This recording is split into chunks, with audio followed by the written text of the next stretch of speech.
I don't know if I want to continue or leave meeting, No, you want to stay. Please stay.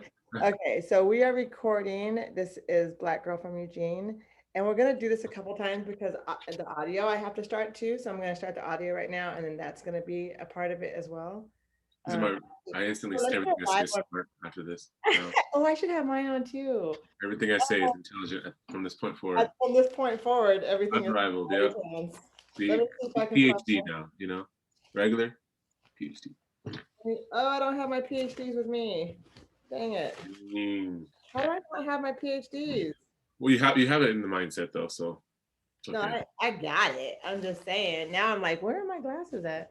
Okay, let me go live on Facebook, and Okay. then right now it's just the recording that whether or not we want to use it or not is up to us. Also, it's not live yet, or it's not like No, actually. it's we're recording it just for our recording things, but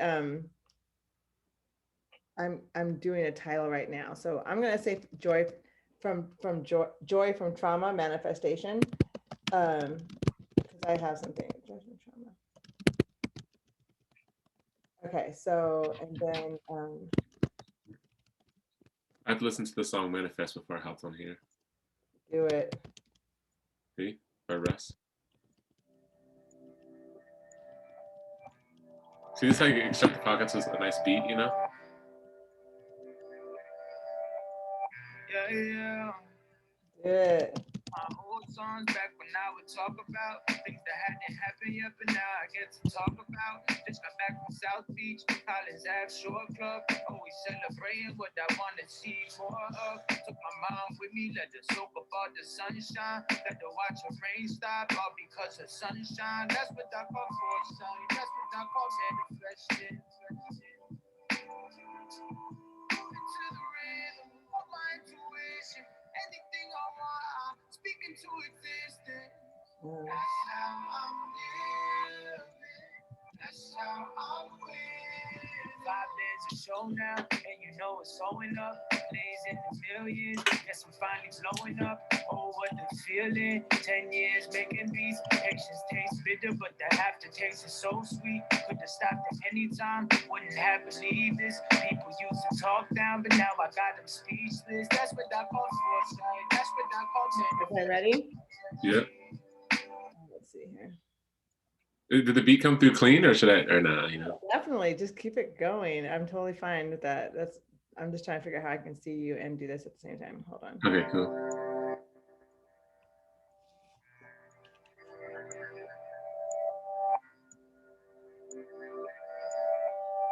Yeah, yeah. Listening to my old songs back when I would talk about things that hadn't happened yet, but now I get to talk about. Just got back from South Beach, Collins Ave Shore Club. Yeah, I think that. Oh, are we good or live? We're live. Oh, the music happened. Do your thing. I just want to make sure that we were actually being recorded in.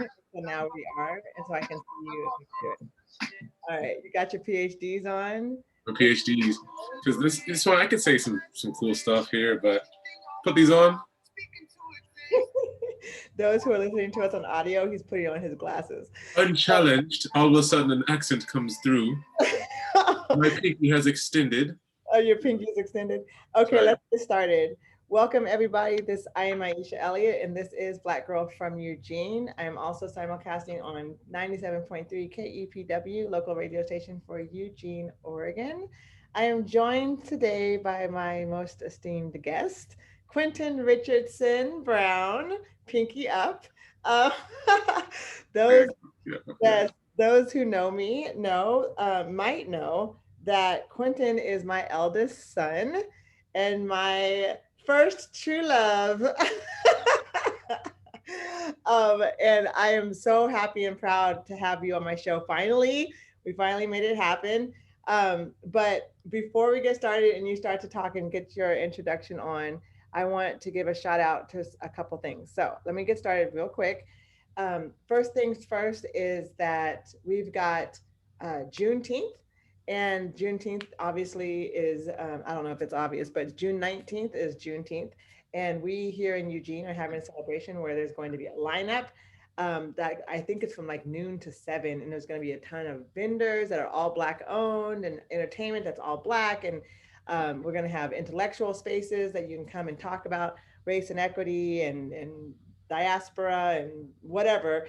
And I am a speaker. Dr. Johnny Lake is a speaker. Kakai is a speaker. We've got Escape performing. We've got Clippa performing. We've got, and I believe we even have M5 going to perform. So it's going to be a show. Like, you got to come out and support. And that's this Saturday, June 19th. Also, we have, what's going on? Oh, as you can see, if you take a look at Quentin there, Quentin, you are sporting it hard. The Black Girl from Eugene hoodie. Yes, sir. Looking good. I also have my Black Girl from you. This was not planned, BT Dub. We just showed up on the show because we know that's what you do when you show up. You show up with the gear, right? Yes, swagged out. Thank you very much. Uh, I want to let y'all know this sweatshirt is available. And it isn't all Black this time, and it is a pull through. And I know people are like, it's about summertime, it's about 900 degrees outside. This is like a thinner hoodie. And over here in the Pacific Northwest, we still have rain, y'all. We still have rain. We still got 60-degree weather. So this light kind of hoodie is really perfect, actually. And of course, fall comes around, it's going to be cool anyway. So we have sizes all the way up to 3X. So hit me up in my DM, and I will hook you up there. Next thing is, this is a shout out. This is a call to action for Springfield and Eugene area. And even furthermore, we have the Springfield School District meeting on June 14th. And some parents are really mad about the conversation about critical race theory being added to school, to language arts, to history, to all of these things. If you're not familiar with critical race theory, please look it up. I'm going to do a podcast on it. However, in a very short synopsis, it's talking about how systemic racism was designed to exclude particular communities, and that if we are examining critical race theory, we then have the full picture of what it meant to expand in the United States, including what happened, and in true story and true realization of what went on with the indigenous people who were here first, and of course, slavery and everything that goes after that, and how systemically that has affected the population of the United States. A lot of conservative folks are pissed. Going on in legislation right now in Texas, they are trying to exclude any history on any marginalized communities to be added into our school systems. So it's a big, big fight for truth and education. And so they are going to be fighting it June 14th in Springfield. And I will and do have a link that you can write comments in before that 14th happens. And you can write these comments. It's got to be noon before Monday, I think it is. So we only have until tomorrow noon to write in comments. And so I'm looking at something right now that has the name on it where you can write these things too. So it's like public.comment@springfield.k12.or.us. And I'm going to put that in the show notes as well. So you need to go in there and talk about it, y'all. Talk about it. Comment before noon tomorrow. Do it all night long if you have to. I plan on commenting after my show. And you can also join their Zoom. I don't think you can comment in their Zoom. You can just listen. But I'm definitely going to be commenting. So I'm inviting you to do the same. This month is June 2021. And so this is been coined as Pride Month. So I want to say in Pride Month, there's Loving Day. Loving Day is when the Supreme Court deemed it unconstitutional or to ban or to discriminate against marriage between two different races, particularly Black and white, but it's interracial marriage. And then there's Juneteenth, like we spoke of before, is the Emancipation Day where actually all slaves were realized that and were officially considered free. People in Texas, Brazoria, Texas, which is connected to your dad's family directly, was liberated. And so we celebrate that on June 19th. So anyway, this month is really, really packed full of energy. And so what we're going to talk about today is joy from trauma manifestation, right? And we have our own stories. So first, before we get started, I want to say welcome to my show, Quentin Richardson. How are you? I'm doing awesome. Thank you so much. Passing the mic. Appreciate it. Can you hear me? I'm good. You're good. Your lighting is better than mine. You look great. Yeah, I know. I learned from you, so I just got to pass the baton. The lighting. Plus, it's good for selfies too. But No, my selfie game is not as strong. Yeah, no, it's very strong. Actually, it's very strong. This force is strong with you in the selfie game. So, is there thousands of people watching, brother? I just want to make sure. No, just kidding. I know. I just want to make sure. I just wanted to confirm before I go forward. No, but yeah, I am excited. Quentin Richardson Brown. I know my mama raised me. Definitely my best friend throughout my whole life, backbone for many years until I got my wings, my figuring it out in life, and still helping me a ton. So I'm here in Beaverton, near the Nike campus area. I have a sales background. Went to Portland State. I'm an entrepreneur. I love exercise. I'm a Christian. I'm someone that wasn't raised with values that I have now. So I've built a lot of empathy throughout my life and choosing certain lenses that add value to my life and others. And I'm excited. I've been asking my mom since day one to get on the podcast, so I'm a little late. But out to Uncle Ian, who pushed the needle, I said, "Yo, Uncle, get me on your podcast." He's like, "Say no more, nephew." And so we had an awesome podcast. I hope he's on here. Shout out. And so and after that, my mom was like, "Oh, I guess I should probably do this." So that is so not true. 3 years. Hey, 3 years. Hey. You gave me enough time to learn to be ready for this moment. So start the podcast with lies, okay? Right. Oh, you're right. We should start it with facts. I agree. I certainly agree. No. But true story though, I was quite hesitant on putting you on, and the reason, and let's do it because it goes right along with our theme. So my son is my family. First of all, is a really important center factor of my life until very recently.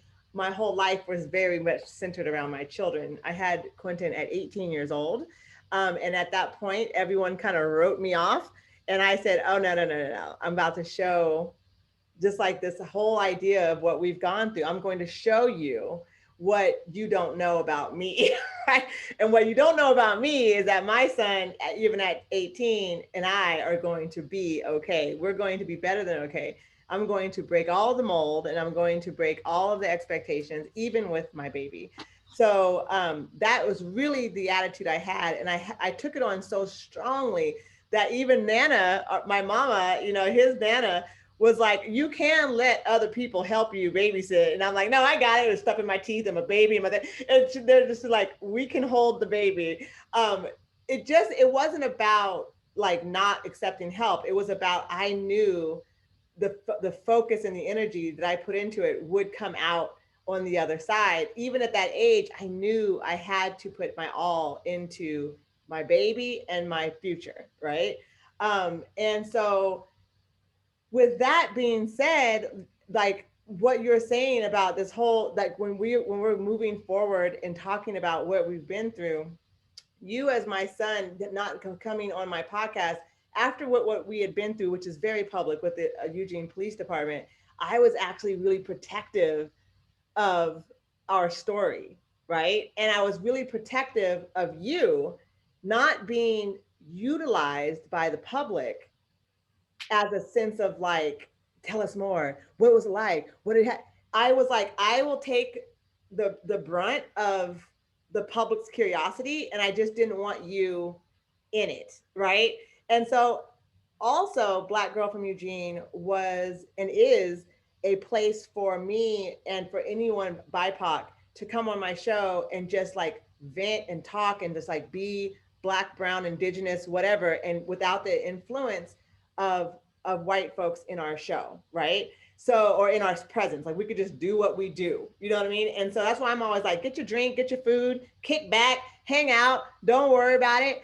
And in that space, I didn't want you and I didn't want our process to be a part of I wasn't ready for our process to be a part of general public's conversation. Everything we went through that night is general public, right? And I hate that. Like, and the part that you weren't there for that I went through, you know, having my mugshot being public that they still have not taken down, which was supposed to be part of the deal.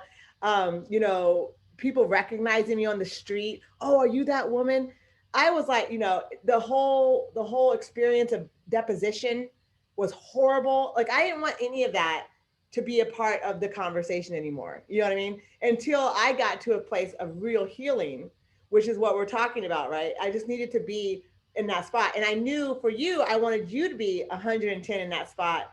So when you came out here, you could handle it without me feeling like I had to jump in front of you and be like, don't mess with my baby, karate chop, right? Yeah.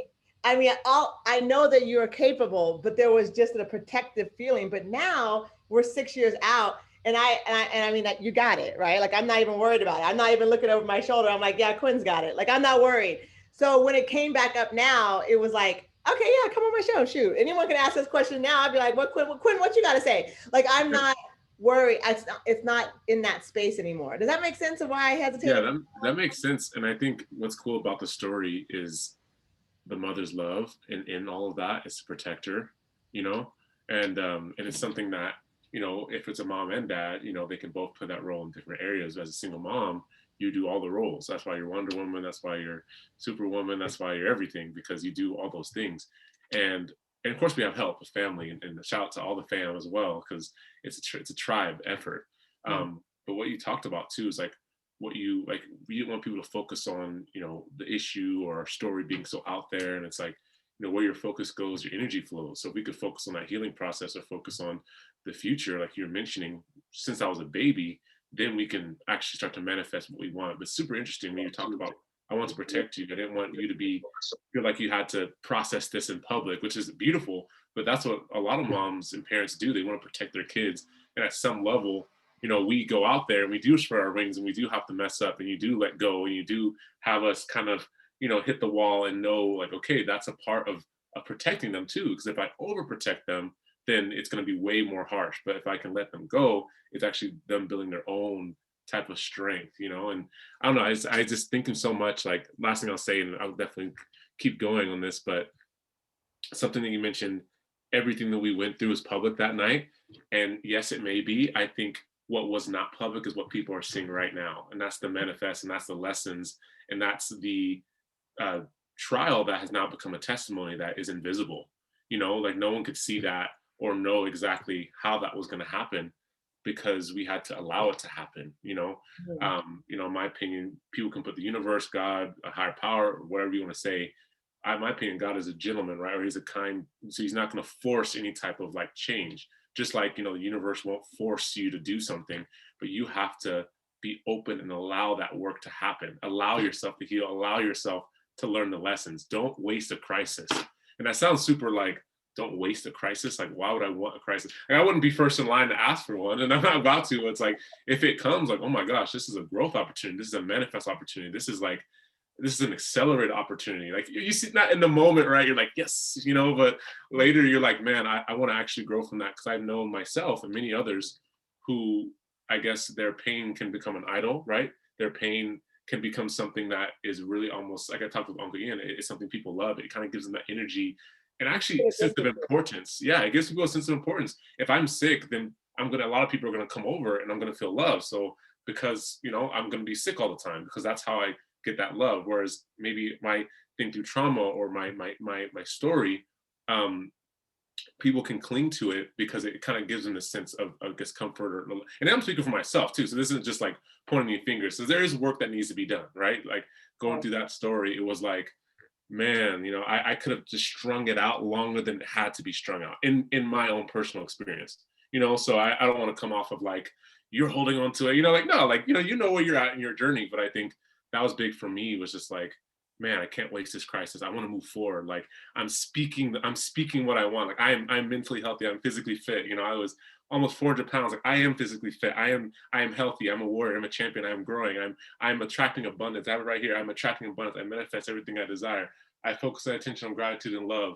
like all around my room, right? It's just like you start, anyway, I could go off on this because it's all about power of the spoken word. Again, God spoke the world into existence. Universe, it's energy. Once you speak something, it's actually tangible, and you have to believe it, and you're speaking, and you're actually listening to yourself. So again, I'm about to go on a tangent, but last thing I'll say, I know I said it earlier, but it's like our subconscious mind doesn't know the difference between reality and fake. Actually, our subconscious mind, our conscious mind can discern it. But if you're watching a movie or you're listening to something, or like your subconscious is going to actually think it's real. So that's where you start. It's like a little bulb that like releases your life. Like it releases how you think about the word, that inner dialogue. Is it positive or negative, and are you actually listening to it? So that's like the foundation of it. So it all comes from learning that lesson. So I want to say, I want people to know that, and you said that you're Christian, and that you a lot of your faith post this incident. A lot of you center a lot of your strength coming from your Christian philosophy or theology, and I don't. And we definitely have. I want people to know that when he is saying God, I'm not disagreeing with him, and I want you to know that I'm not saying God, because that's not the direction that I manifest my energy from. And yet I can respect his love and dedication to his religion, as he can respect mine to my spiritual perspective. So we don't. I just want people to understand, when we're both talking, that it's like I'm hearing you in my reality, you're hearing me in your reality, and really it's, I'm not gonna say it's interchangeable, but really it's like what you just said, the energy of what it is interchangeable. It really is about love and inclusion and acceptance and all of these things. So I tend to, in my process, as you were talking, like I did not in that space, in the way that people go through this trauma, or any trauma, is that, when that happened to us, and I couldn't talk to you, I had to talk to me, and like were having your conversations with you, right? And in that space, a whole reality shifted. And so I want to say to people that in that idea of trauma, right? Because I brought up Pride Month, I brought up Loving Day, I brought up Juneteenth for a reason, because all of that was not given to any of those. Those were all fights. Those were all people in communities sick of trauma, tired of being beat up, tired of being excluded, that at one point said, I'm going to fight for my right to be here. I'm going to fight for my right to love how I choose to, right? So in that space where we were assaulted, I wasn't fighting. I mean, I was very aware of inequity, right? I was very aware of it. I was very aware of being Black in Eugene. I mean, I grew up here. I was very, very conscious of racism. I did work all the time in racial work in healthcare and in the government. I did that. But when it came to my door and threatened my child, right, and threatened me and left me physically inept for 2.5 years, growth meant something different at that point. And I had to look at everything I knew differently at that point. And so, although I was looking at it before in terms of like, we can see each other clearly, no, I had to look at a deficit, not in myself, but in what I was choosing not to engage in. I had to go, I cannot choose to not engage. I have to actually understand all aspects. But when it came to me, it was like, growth isn't pretty. In that space that we were in from 2015 to 2000, I'm going to say I felt probably my most healed is at the end of 2019. It took me that long, 2020, to feel like I was 100%. Like I was 95 and then 90. But I went to Houston and stayed there with Auntie Billy, and that's where the last stages of my healing were. And that was 2019. I was still recovering from the adrenal collapse that came from the other stuff that came from the other. But when it comes to mental, because my process is to go inward, right? I had to listen to the narrative that you're talking about, how you surrounded yourself with all this positivity, right? I had to listen to what language I was actually going to. I was choosing. Am I going to go down this? I'm going to fight like I've never fought before, or am I going to go down this? I choose me, and because I choose me, I am fighting. And with that healing, I can then teach, right? And go with my power. Fighting is not necessarily my power. I feel powerful. It's not my power. I'm not using all my potential when I'm fighting, right? When I'm healed and centered, I'm using more potential and more energy and more sun centered space than I do when I'm fighting. So this is where my power is, right? But it took me all that time to get over the hurt feelings of my naivete, of what I thought we could do as a community within Eugene. I had to get over the idea that there was things that we are not going to do unless we do it differently, right? So I just wanted to put that out there because I know it sounds super simple to just be like, oh, I manifest this, manifest. But the truth is, when people are hurting, it's important that you, like what you were saying, in that idea of like, you could stay there, you can get addicted to it. You could feel like, you know what, it's easier for me just to cry every day. And I don't, it's because hard, it's hard to heal. I mean, don't you feel like in that space time and I don't know what you did, honestly, like in your process by yourself when you were going ups and downs, like the difficulty it was to choose to heal. Yeah, it absolutely is simple but difficult. I Yeah. think I think sometimes, what we focus on grows. And so if I was going to focus on the issue is going to grow in my life. If I was going to focus on the solution and what I needed to change my heart, then that was going to grow. And so Mm. that's where I chose, again, God. That's where I chose good people. That's where I chose good habits. I'm not perfect in everything. You know what I'm saying? Like everyone on planet Earth, like, welcome to planet Earth. You're not perfect. Awesome. Let's keep going, right? So it's like I had to focus on what was good and what maybe didn't exist at the time. Yeah. You have to see it in your mind's eye before you can see it in your real eye, and that's why we have imagination. That's why we can think about things. Like I had this image of who I was, and I was ready to put action behind it. And I think that's something that manifestation and a law of attraction gets a bad rap about. Not that it's bad, it's that people don't understand that, yes, speaking it, thinking it, writing it down, journal. I mean, I wrote down tons of stuff, goals, where I want to be, but I had to put action behind it. And each kind of, people have that in different lens. Faith without works is dead. People say, you got to back it up with walk your talk, like all these things, because in that process, like you mentioned, growth is messy, but growth equals happiness. I think you're always happy when you're growing, and it doesn't mean you're always succeeding or progressing or like crushing this or crushing that. It's that I'm never down. It's either I'm up or I'm getting up. And that getting up process is when you can start to cultivate happiness and cultivate healing, because you're taking steps forward. You're growing. Like, I'm not comparing myself against, Mr. Olympia, Mrs. Olympia, Miss Olympia, whoever. I'm not comparing myself to Superman or Superwoman. I'm comparing myself to the old Quentin, because that's my biggest standard. Can I be better than yesterday? Am I a better man 30 days ago to now? Like, yes, I hope so, right? Like, am I better yesterday? Like, that is my measurement of growth. And if I can truthfully look in the mirror and be like, man, I'm changed, I'm different. Like, yes, I feel better in my body. Because you're right, it goes from like your head to your heart. And when that healing goes to your heart, you feel it in your body. And I guess the internal starts to represent the external. So it's not really about how you look necessarily, but if you're truly happy, it'll come through your face, your eyes, how you speak, whatever it is. Like, you won't be trying to appear happy, you just are, because you start to do the inner work. Like you mentioned, you focus on that inner. Like, something that I love to talk about is like what comes out of a lemon when you squeeze it. Lemon juice, what comes out of an orange or apple. So what comes out of a human being when you squeeze them? Like, not necessarily literally, but emotionally, like, like What happened?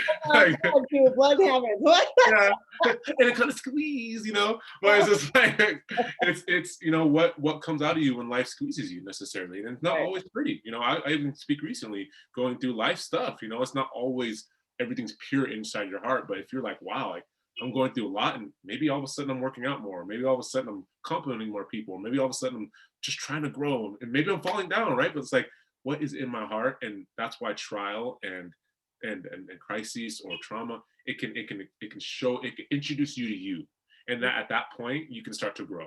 And I love that. I can't I expect like everything to be perfect I inside like me. a couple things you said. It's now I want everyone to quite understand um, that we're not minimizing all trauma. Like there's some trauma 100%. that That's, is I'm thinking about that. Like speaking of myself, I was like, I want to be careful because I'm not used to this, right? But it's like, I agree. That's why I was mentioning, like, when I was saying people can stay in their trauma, like I gotta be careful with that, because it's like there is that process where that is what you kind of need to do, is to kind of feel bad for yourself, or right. just go through your work, right? So thank you for saying that, because I totally agree. Like if someone's like, dang, I've been holding this for 10 years. Well, that's probably part of the work. You know what I'm saying? Like I couldn't beat myself And up for that. So thanks for saying that. there's trauma that is just, from childhood, right? We have childhood trauma. Some trauma is being ignored by your dad. Other trauma is being sexually abused. They are not they have different processes, right? And so we don't want to minimize what everyone's trauma is. Our trauma that we're speaking on particularly is this particular trauma. There's lots of other traumas, that we have actually gone through. You've gone through trauma in your child. I've gone through trauma in my childhood. Trauma is something that doesn't have to be as dramatic as the things that we've mentioned, or even us being being attacked by the Eugene Police Department. Like that's not doesn't necessarily align to someone else's trauma, right? Some people Facts, can so facts. go through what we went through and never recover from what we went through, right? That's And so that's true. That's why, so true. Yeah. yeah, and that's why that's why I wanted to really give that a moment to the idea of that we did recover from something people don't always recover from. And although uh, we come from a family that is really strong and in self reflection, like we actually have we have conflict in our family that we actually approach, well, we welcome conflict, which means that a lot of conversations we actually have in our family sound like they're conflict, like, right? But we're like, oh no, we're just having this thing. The thing about that is that actually breeds a level of calm and a level of thought that in a moment of conflict, because it's healthy conflict, it's not negative conflict, that in that healthy conflict we can then think through opposing ideas and come to compromise, or not. But most of the time we come to compromise, but it's generally coming from opposing positions. We can do that and we welcome that. We actually communicate, not all the time like that, but we communicate like that in ways we don't shy away from that conflict. And it's almost everyone always talking, oh, every Thanksgiving, Uncle Drum, Uncle Eric, or Uncle, like, it's like all these people, it's like, but the thing is, it's all love. No, there's nowhere in the space that there will be, the next day someone goes, oh, we don't want to do this and this. No, it's never that. Family is always still intact. My point is that when you are able to think and process in love, even when there's conflict, you can get through hardships in a way that permits grace, right? Even in grace, it's not beautiful, right? All the time. Those I love when ballerinas show their feet and they're like, this is what people want to get to, but they don't know what it takes. Yeah. This is the truth, right? It takes being able to say, even in trauma, like where are my boundaries? Where did I where did I go wrong? Right. And it's not that you may have had nothing to do with the trauma at all, but you have everything to do with the healing. And So so this part, I love what you said is that you're either up or getting up, right? Because it's really the I want to emphasize the perspective is really about your centered efficacy, your centered empowerment. So as Black folks in living in the Pacific Northwest, the imagery, the sounds, the concepts, the thought process, the philosophy that is spoken on to people, right? We you and I, me as your mother, you as my son, and you as a child of 16 grandkids, and then one of uncle, and uncle to six more, and then like we have or not uncle but cousin, but you know how it go. And you got your grandma and grandpa here, you've got your mom, you got your dad who loves you, you got everybody here. There's a power to that that we also cannot dismiss, that people don't always have. We're very blessed in that idea. It's, So yeah, unity. Yeah. unity and really the self-belief, because even when it was at your worst, even when it was at my worst, I knew that there was better for me. Not everybody has that. So that self-identification, that self-efficacy, believing that you are worthy. When I think of Loving Day, when I think of Juneteenth, when I think of Pride Month, right? The doubt and the fear and the pain came from outside, right? And when you think about our situation, right, it's from outside. And it's kind of like you can get so much pain from coming from the outside that you forget you have an inner power, right? And so that whole idea, what you just said, also, trauma can introduce you to you, right? So true. And again, if people are just coming in and jumping in and listening now, I want to emphasize we're not talking about all the traumas, and we're blanketing trauma. We're talking about our journey through trauma, right? And the trauma, like we said, we're focusing on a particular trauma. We're not even focusing on any other things that, anything. We're focusing on this particular trauma. So I just want people to not come at us with the, but what about, like, we're not doing that, okay? So anyway. What about, it's true. And I think depersonalizing as much as you possibly can is one of the most freeing things too. Like if I say something is not about you necessarily, or something you did, or an issue about you, or someone disagrees with you or has a different belief than you, that is not about me. I can depersonalize that.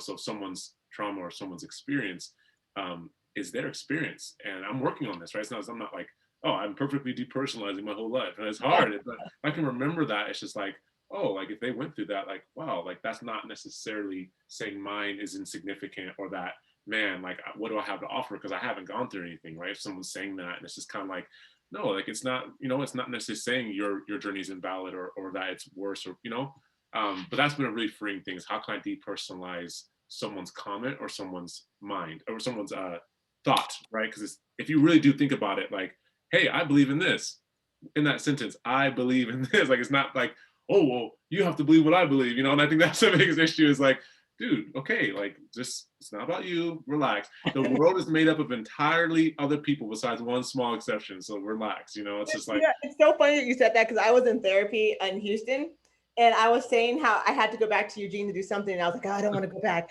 I don't want to go back. There's so many people there, because I was all traumatized, right? I was like, people talking about me and talking about the police stuff, and my therapist was like, dang, the whole world is like all about you, and I was like, oh, and I had to stop for a second. I was like, oh damn, like you're right. Like, Oh, damn. Thinking about me, like as if everyone's thinking about me. And but that was a trauma response. It was like you walk into the room and you think everyone's looking at you. You think it, but that's not about you think.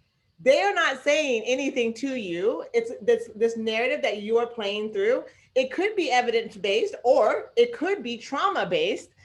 9 times out of 10, and we have to like kind of look at that. And so when he said that to me, I was literally clutching pearls, like, oh my God, you are Oh, like, man. right before I was about to say you are rude, I was like, you are right. It's just like, it's facts. Like, it's facts.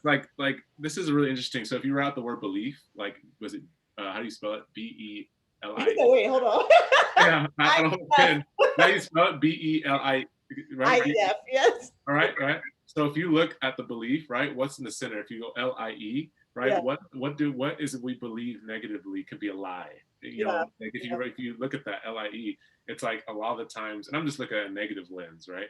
It's like your negative belief about yourself is probably a lie told by something, or again, trying to make you feel small, or just think, like what trauma can do to your brain. It's necessarily like you are worthy, and so if for something happens, think you're not, that's a lie, period. Because if you're here on this earth, you're worthy. And it's just like, period. I don't care what you look like, who you are, like you are worthy because you are alive and living, and no matter what capacity, maybe you can barely move, but it's like you're worthy because guess what? You woke up, it's just like, Right. that there is something for you to accomplish or learn in this space that literally if you woke up another day, like there's still purpose, like there's still something you're supposed to do. So And don't learn. believe That's the right. lie. Yeah, don't believe the lie, the lie that you that there's no hope, because if you woke up, there's something that you need to do still. So that's like a gift every day, you know. But something that we've been That's talking about is funny. Oh, sorry. yeah. Yes, I didn't something mean we're to talking interrupt about is you. like perspective drives your performance, right? And I think performance isn't all about like necessarily jobs or something like that, but your life performance, your life perspective. It's like my lens, right? Like we mentioned, we always have the magnifying glass effect. Like, oh, you know, we tend to look at others with a magnifying glass, but then us as rose-colored lenses sometimes, like, You'll be like, man, this person, this. But my perspective on my pain can, I guess, change how I guess, perform through it or how I prosper through it. And I like to do those little words sometimes, you know, but like that can be a really beautiful thing. Is like, how can I change my perspective about this? And that's in your control. Like you mentioned, I may have got shot in my arm, and that's not my fault, but it's my job to remove the bullet. And it's not necessarily, you know, and that takes time. It hurts, right? It's a thing. So, anyways, I think that's a beautiful process, and it sucks. And like you said, grace is like, you know, it's the more you look for grace, the more it pops up. It hurts, you know. There's days where there ain't no grace, you know, where you're just like the getting up process is hitting snooze 10 times, you know. But like, yeah, you know, it's just like sometimes. it's a beautiful thing though. Once you kind of as you look through it, so.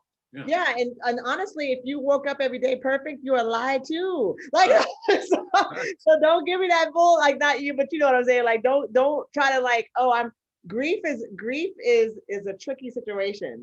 Trauma is a tricky situation, and they're intertwined, right? They don't go straight line.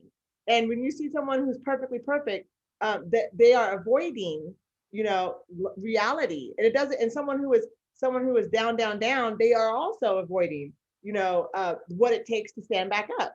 You know how it is when you're in a squat position and you got to get up, your legs be all hurt and shaking and wobbling. It ain't cute, but you will get up and you will stand up. And the next time you do it, it'll be a little bit easier. I want to talk about the idea when we were driving home from Portland yesterday. I just got back from a long trip with my sister in Hawaii. There, kind of taking care of some medical stuff too. So we came home and we were driving and we were talking about how we were talking about this, like trauma, driving past police officers driving past us, right? Yeah, I'm excited to talk about that. What do you say? I'm excited to talk about that. Yeah. Yeah, yeah. And I was like, you were like, I don't even get worried about it anymore. And I was trying to, when you were saying that, I was thinking to myself, like, how do I feel when cops are behind me? And I'm always like, I don't think I'm healed through that yet. Because honestly, because what I do is I try to see their face super clearly. Because even to this day, um, the cops that beat me up, I didn't know what he looked like because he came from behind me. I didn't know what he looked like until deposition, right? And then when I saw him at deposition, I was like, damn, that's it. Like he's huge. Like I didn't know who he was, right? Yeah. And so in my mind, I'm always looking at them, like looking, and then like the cop that was in my gym all the time, who was like watching me. I don't know if he was watching me, but he was always in my gym. Like, and I didn't know it was him until deposition. And then every time I was at the gym, he was there too. And so I felt like I was being stalked by this dude, right? And so I was just like, it was like as a person, I don't want to see them as a cop. I want to see their face. You know what I mean? And so in that space, I I think I still have that. So I'm like, when I see cops, I'm still like, it's me and them. It's not like I'm not like, oh hey, free, free, free. I'm like, okay, me and you. Like I'm looking at you as clear and with much detail as I can in this moment, right? Yeah. If I don't think about it, I'm just ready for it. If that makes sense. Facts. I'm ready. Yeah, exactly. It's mental real estate that I'm not willing to give up. I know But it. I guess it's my mental real estate that I own that was given to me, you know, and it's freedom, you know. And I'll be honest, it's not like when I was a part of that experience, even me being where I was mentally, I remember all of it. I mean, again, we can get into crazy details, but it's like there's a lot, you know. But so it wasn't like I initially was just like, cool, I just don't remember anything. So now I'm just like out here, like, oh, bet, like I know, you know. Back So more it's and like, more, doesn't it? oh yeah, I can see it clearly in my head. But however, it's like the forgiveness piece, and this sounds so kumbaya, but it's so freeing. I know testimony because it's such an active part of my life. Is like, how can I forgive them? Not, it doesn't justify their action. It frees me from their action, like I talked about. Because people think forgiveness, like you can't like, it's not okay what they did, facts, but it's also not okay for them to hold a place in my head for the rest of my life. Or every time I see them, I'm like, if you want to think of like okay, I'm going to speak candidly, an FU moment, it's like, bro, I'm not going to let you have me stressed. I'm living my life. Like, but on a really kind note, because I like to think in kindness, it's like you mentioned, look at their face. They're a human being. They're not better than me. I'm not better than them. So I'm gonna live my life. And so what happened for me, and this is 99, I'd say Black folks are uncomfortable. I mean, that's a random stat, don't quote me, but I could say that 9 out of 10, yeah, 9 out of 10 Black folks are uncomfortable. And it was for me for a long time, to where my test was, as they drove by, like if they were going the opposite direction, I wouldn't look in my rear view to see if they're gonna turn around. Because every time I do that, and me and my boys, like, we always joke, like the cop come by, they, well, George, nice to see you today. All right now. All right now. You know, just like as a joke, right? But just like all of a sudden you bump, boom, boom. All right, Clark. All right, my guy. All right, all right, it's just like it's a joke, but and I think it's still funny. But really, to be honest, like, I actually do like to thank cops for what they do as good people. The cops that I do know show up in a good way. And trust me, I'm not gonna choose sides and all this stuff.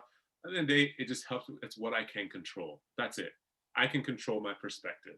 And my perspective is to put 10s on people's head and let them take that number right down. So if I put them as a 10, doesn't mean I'm gonna go out and trust them and like anybody. I'm not just gonna go with some random person, just like any human being. I'm gonna give them the smile and just live my life.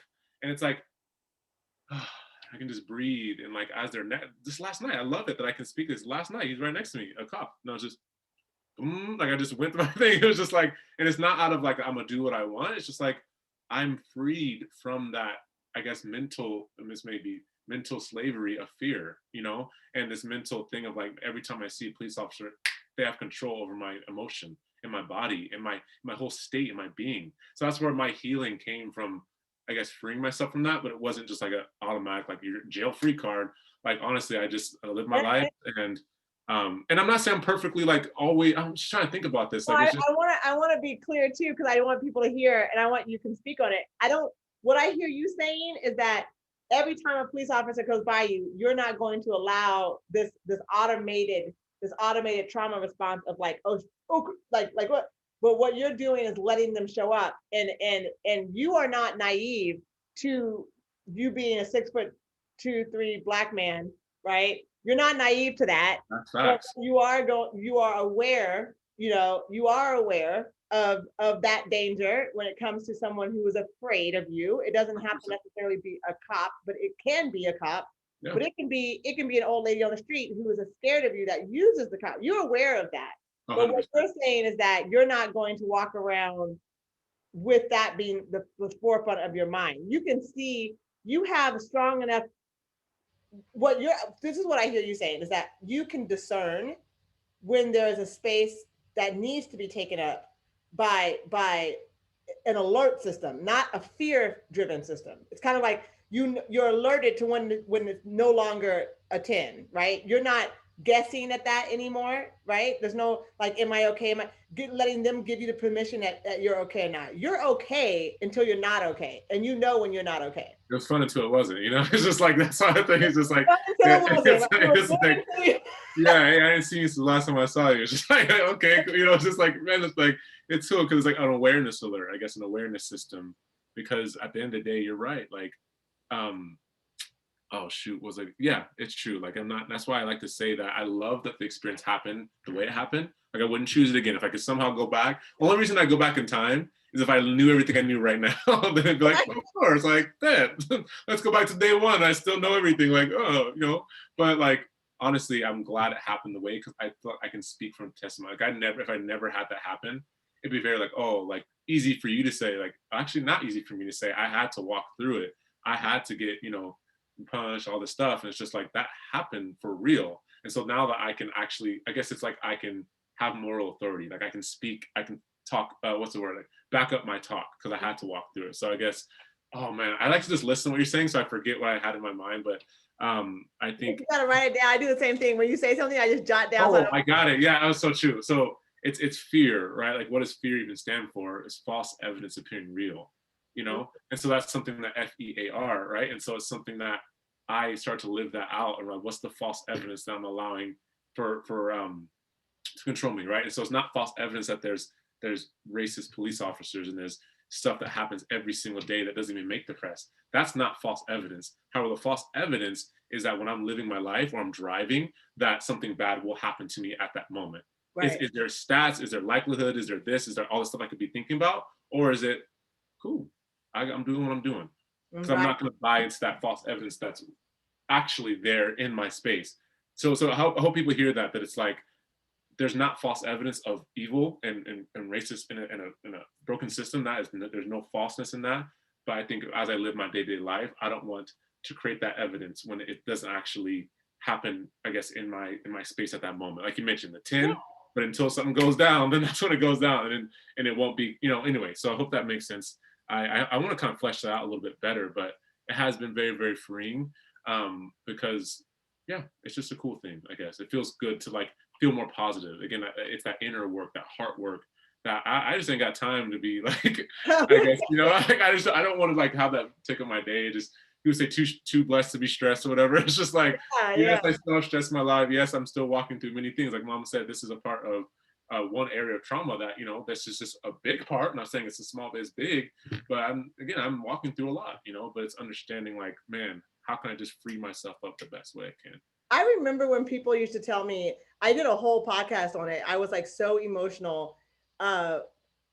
It's funny because I think it was George Floyd's death, but it may have been someone else's death. I gotta think of whose death it was, but it was somebody it triggered me hard because there was some similarities in our situation. And I just was like, I cannot deal. Like I can't do it. And it was weird because I thought I could. And then the trauma came back up and I was like, dang, I'm not there yet. Right. And so I remember getting on the podcast because this is what I used it for, right? Before it was just like, let me speak my truth in the real moment so people can hear it. And I called it, and it was kind of a kickoff to all of this stuff. It's like, I called it after the hashtag, right? And it was, people kept telling me we were lucky to be alive, right? And I just kept thinking, what an asshole thing to say, right? I was just like, why would you say something like that, right? And I understand what they meant.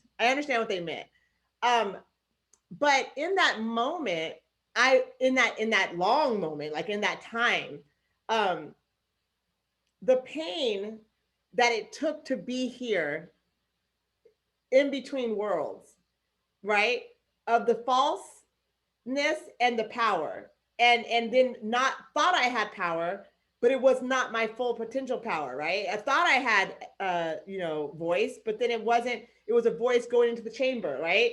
It had locks and hooks on it that other people, white folks, had to unlock in order to be heard, right? But I thought if I'm speaking loud enough, people would listen and blah, blah. I came from that space into this whole other space. And did it require me to hate? Did it require me to resent? Did it require me? No, but those feelings were all there.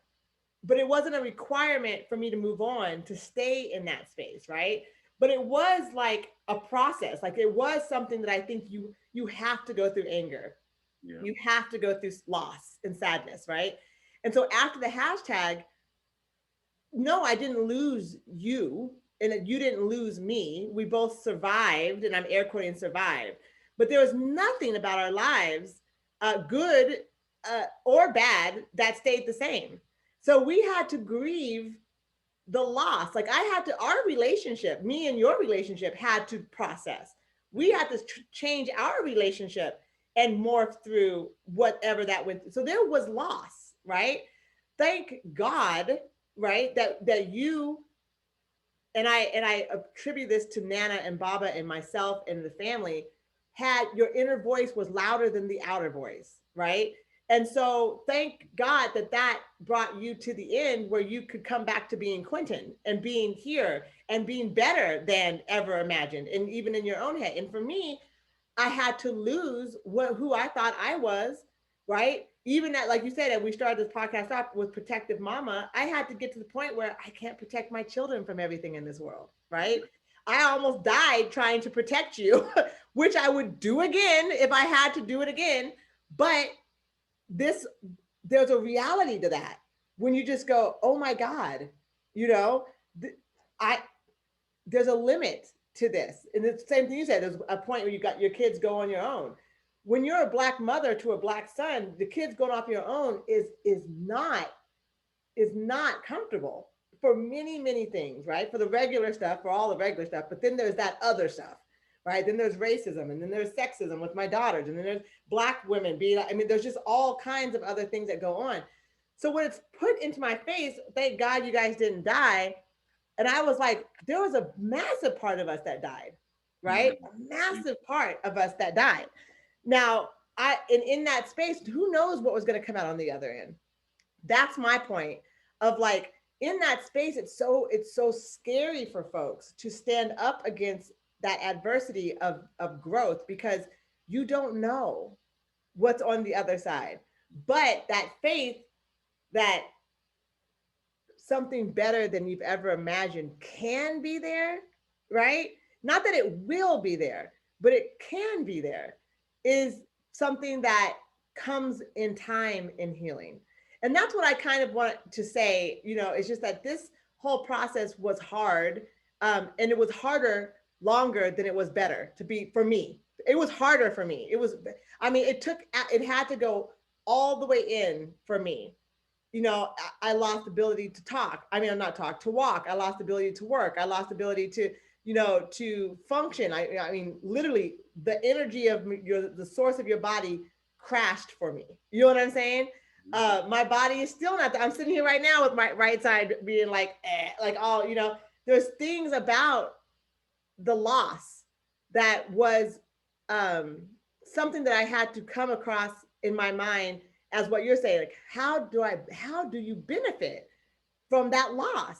That is something that's very hard to get through. But I'm here and you're here as evidence that you can do it. And even when it's as big as coming out gay pride, like this pride month, even if it is as loving someone who does not fit the social norms of a culture of where you've grown up and lived. And even when it comes to social justice for Black folks, we know in the core of who we are, we have got to stop with the outside, right? That outside doubt coming in, that outside narrative.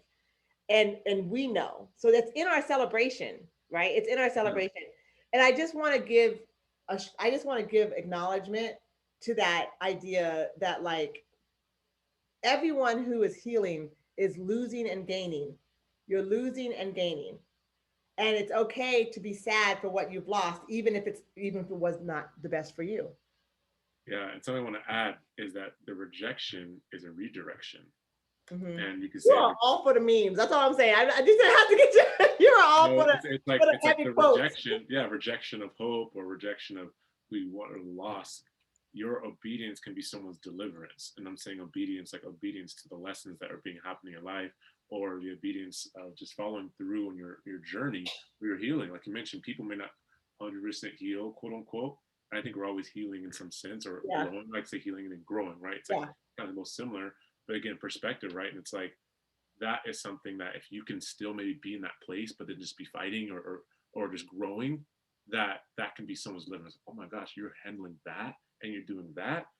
Like yo, like even it's just it's like okay, let's go, right? It's like that just delivered me maybe from something that just got so minimized. We can overcome the issues when we become bigger than the issue. When the issue's bigger than us, it can be really hard to start to climb that. But when someone out there says, "Yo, I did this, this, and this," and you're like, yeah, like like sometimes, right? Like sometimes it's like that, but I think it's so beautiful because you talk about the family, like absolutely shout out to the family, my little sisters, my now nephews, family that's not blood, like everybody, because it's like, what are the systems in your life? And I think we all fall to the level of our systems, and our systems can be like family, it can be our friends or whatever we have in our life. But I think that unity, like you mentioned, is like so strong with the fam or with just friends or even community things you have something, right? It's like if you have nothing, build that system. Because I didn't follow my goal. I didn't follow like, oh, I'm all this awesome cool guy. Like, nope, I'm down my base. And it was fam. It became God. It became a lot of just amazing, beautiful things in my life that could help me move forward. And I think something for me, like you mentioned, like what did I have to lose? I could talk about a lot, consciousness, like that's just like being have the ability to think or anything like that. But I actually lost my ego. Like I still have it now. I'm not trying to say I'm not, right, but like I'm saying that in that moment, my ego got like crushed, because I was this very fit, handsome guy, which still am today. Just kidding, but, right, I still got the ego. But anyway, like prior, it was much different, right? It was definitely different. Where I'll just say that, right? Different association. The people I surrounded myself with, it's a part of my system. I had to change. Not that people are bad or they're worse, but I just wasn't in the same direction or maybe the same habits. I wanted to change them, right? I had to change the people I was around, which I think is one of those powerful things on planet Earth is who you're around. But on top of that, my ego got crushed. I mean, I again, where I was at to gaining tons and tons of weight. Not that it's bad to be big. I think in my head, I put so much emphasis on my fitness that losing that was like, oh my gosh, what do I have, right? So that was my walk. And so ego stands for easing God out, or easing gratitude out, or easing goodness out, or whatever you want to put, easing growth out, right? Like ego in a bad way, like negative ego is that, you know what I'm saying? And so that's something that literally I had to like get crushed to then start to look at things, change my perspective on things.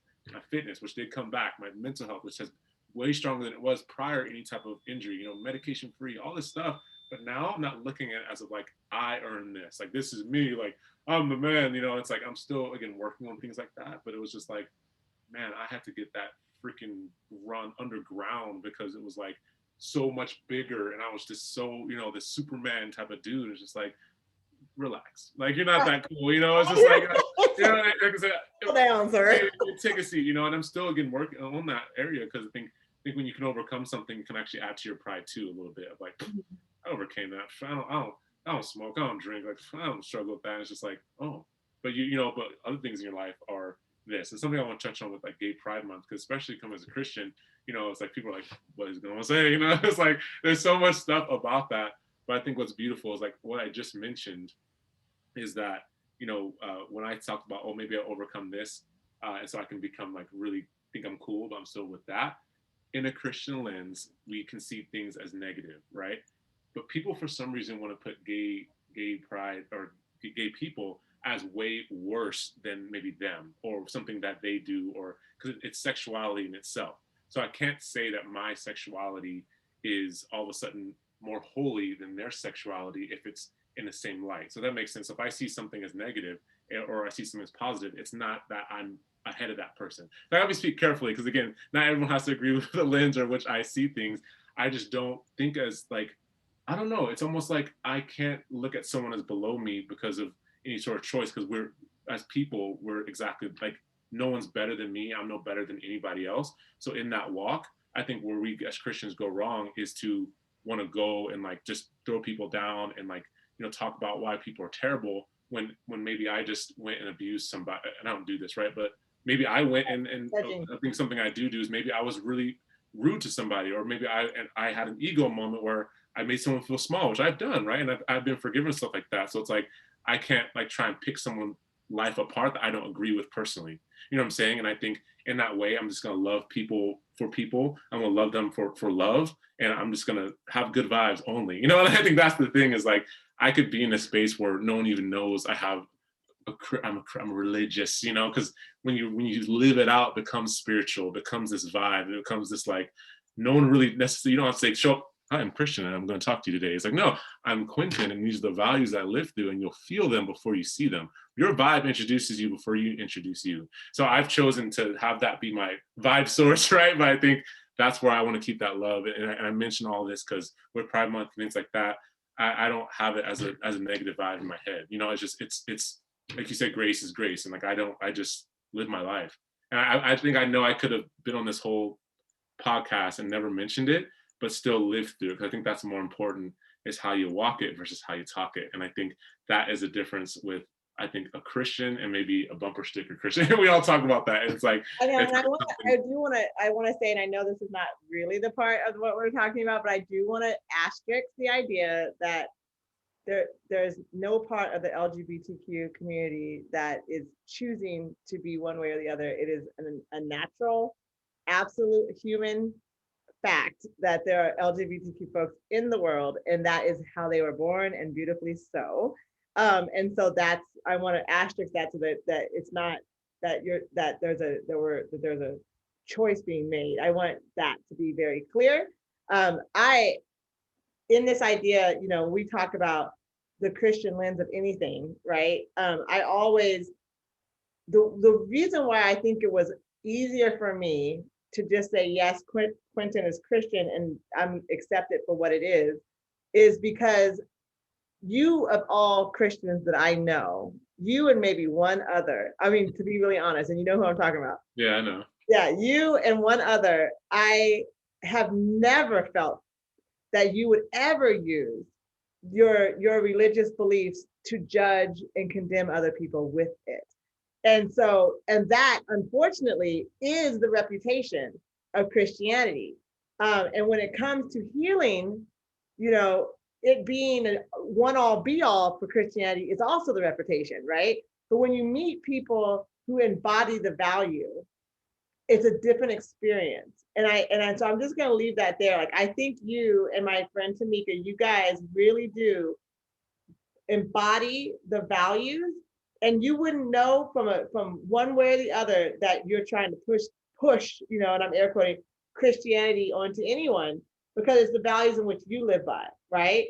And so I appreciate that about y'all because you see humans as humans and you see and there is no othering to that part, right? So that with Christians is really, really not common, actually. I know I've met all your folks at the congregation, which is a beautiful congregation. Everybody is super awesome.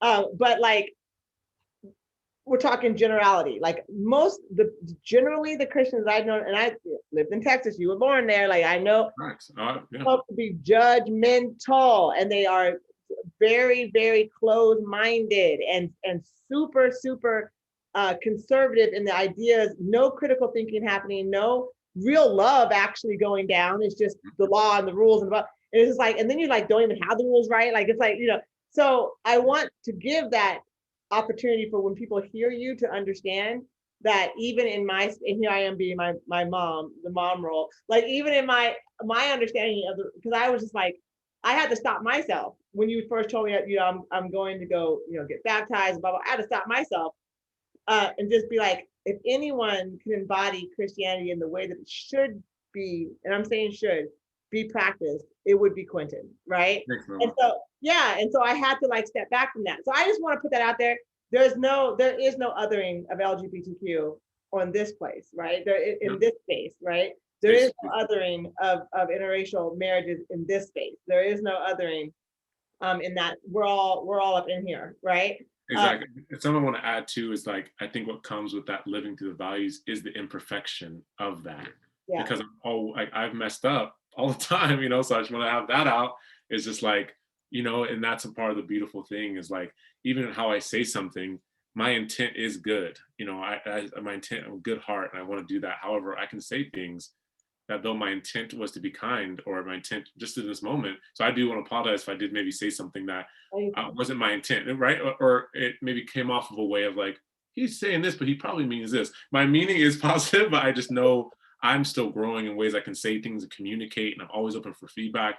And there's things I'm nervous about because I grew up with a certain value system to where I think, as I mentioned at the beginning of the call, I was like, it created empathy in my journey to then choose this lens of Christ and really see the love and see people like that and just like, and not grow up in spite. When we talk about this, not in spite of, man, how blah, blah, blah. I think that's a growth journey, right? But then you start to realize, man, I'm actually really glad I had that. And I think talking about manifestation, because I know that was the main topic, and I know we're doing our thing of going over time. So 12:40, but I think it all comes from your thoughts. That's like the most beautiful thing. Your thoughts become your reality. Mm-hmm. And if you can control your thoughts, which comes from your input, what are you listening to, what are you looking at, what are you reading, who you're around, who's speaking into your life, control the input, leads to output, but it's all about your thinking. And if you have positive I don't actually know many people, and I could probably say this pretty bold, who think very positive and have a really negative life, right. And I think that can be subjective, right? Negative, right? What is that? But it's like, honestly, all my thoughts are not perfectly positive, but I'm always listening to them. Like, man, why am I thinking negative today? Man, let me start speaking some positive. I'm a positive thinker. I'm a champion. I'm a warrior. I'm kind. I'm loving. I'm forgiving. I love others. I'm positive. I'm positive. I'm looking the good. I see anything good. I'm full of grace. I'm full of gratitude. I got this. I'm happy. I'm moving forward. And all of a sudden, I'm starting to hearing that, and my brain's like, oh, that's right. Sometimes I got to my brain, yo, think positive right now, and it's working. Right? It's just like, but I'm training myself to think that way because it comes into your life, whether it be through your friendships, through all that. And I love that it still doesn't come with like this perfection. But that's all I want to say is control your thoughts, listen to your thoughts, and realize it's actually possible to control that inner dialogue. Because Yeah, I think that's a great way to wrap it, honestly, like just that inner dialogue, like what is it for you, and then who's feeding your dialogue around you. And I think as Black folks, and I always want to bring it back to Black girl, I think it's right. I think right it's over your heart. Think about it, right over your heart. He's rubbing the Black girl from Eugene on the sweatshirt, like over just your heart, yeah. Over your heart. That's right. I think it's important that we recognize, white folks always talk about, the trauma of Black people, but they don't talk about the wellness of Black people. And what we're talking about is deeply spiritual wellness that wells up in healthy Black families, right? And I say healthy because trauma is trauma is trauma. And all of us living in the United States as Black folks are traumatized one way or the other. It is just by the means of racism. There's traumatization there. We are aware when we go into the bank, if something feels funny, we're like, we don't want to think it's racist, but it might be racist, right? And just having that be an option for us is traumatizing, right? So people have to know that. So when you're hearing a conversation like this, I always talk in my Nurturing Black, the program I have for white parents who are raising Black babies. I always talk about, like, the very first subject matter we talk about in my course is the leading by fear or by empowerment. Because we talk in Black families, we got to raise our babies to go out into the world. And when the first time they hear the N word is by second grade, are we going to put a lot of fear into them as sixth graders, or are we going to talk about their Blackness as powerful so they can stand up for what life is about, right? We got to start looking at children, and we got to start looking at people when it, like what you're saying, you start positive, right? If you're going to have interaction, start positive. Don't start through fear, because fear brings all this clouded other stuff. So when you talk about Black folks, like, I didn't even know if they were upset, or they never said anything, or we're working through a narrative, an inner narrative that gets us through the day. And trust, when you see us coming back to work looking good, Quentin, you're talking about your hair, and I'm talking about my locks, and we're talking about our outfit, and we're talking about, our daily grind of meditation, and we're talking about our yoga. This is magic. This is not magic. This is profound self-efficacy through trauma. And Black folks got that shit down pat, right? Now we definitely have, like I said, the trauma is the trauma, but how we show up is just this narrative. It's just that belief that it's gonna get better tomorrow, right? It will be better. But I just want to speak some power into people who are struggling and who forget, and who the time that it is hard, it's like, look, Black folks doing it every day, right? If you can get out there and just believe that you belong here, then you are well on your way to making it back tomorrow, right? So the choices, the boundaries, the knowing what you deserve for yourself. Like, I don't deserve to be feeling sad every day. I gotta change this. I don't like crying, blah blah blah.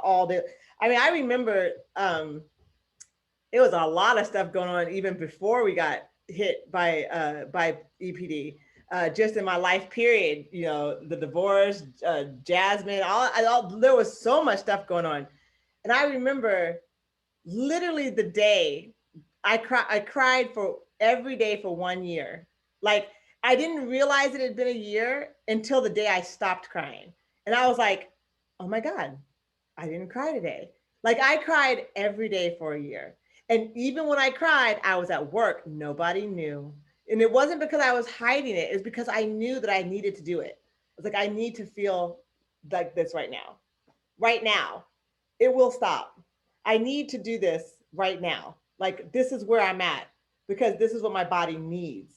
That's not that's powerful. It's different than staying there and being present there, right?